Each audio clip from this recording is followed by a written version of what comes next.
Le mercredi, une manifestation regroupant plusieurs milliers de personnes a eu lieu à Tbilissi afin de soutenir l'entrée de la Géorgie dans l'Union européenne, suite à la recommandation de Bruxelles d'accorder au pays le statut de candidat. La décision finale sera prise lors d'un sommet en décembre par les dirigeants des États membres de l'UE. Plusieurs milliers de Géorgiens se sont rassemblés, mercredi 8 novembre à Tbilissi, la capitale, en soutien à l'Union européenne après la décision de Bruxelles de recommander l'octroi du statut de candidat à l'adhésion pour ce petit pays du Caucase.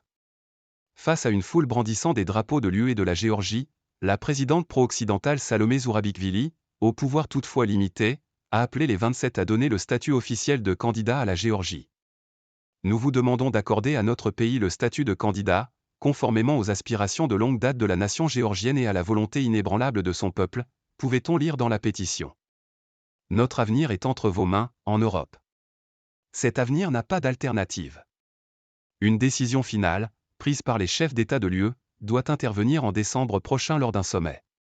Plus tôt mercredi, la présidente Salomé Zourabichvili s'était réjouie de la recommandation par la Commission européenne.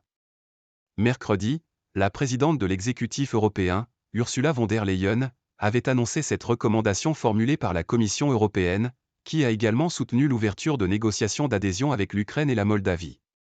Salomé Zourabichvili a promis qu'elle continuerait de plus que jamais à jouer son rôle de dirigeante pro-européenne afin de favoriser et de faire avancer les réformes encore nécessaires. Mais ses pouvoirs sont limités et ses adversaires nombreux. En octobre, le Parlement a tenté de la destituer, échouant finalement à une quinzaine de voix près.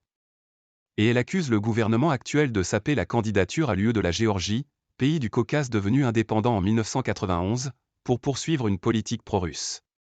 Le Premier ministre Irakli Garibashvili a toutefois salué une victoire historique dans un discours télévisé. Nous obtenons un statut que le peuple géorgien mérite, a-t-il encore affirmé.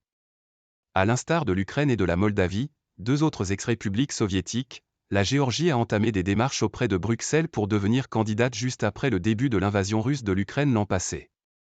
L'offensive avait ravivé les mauvais souvenirs de l'intervention militaire russe sur son territoire en 2008.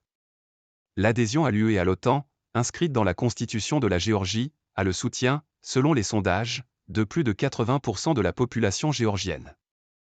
Avec AFP.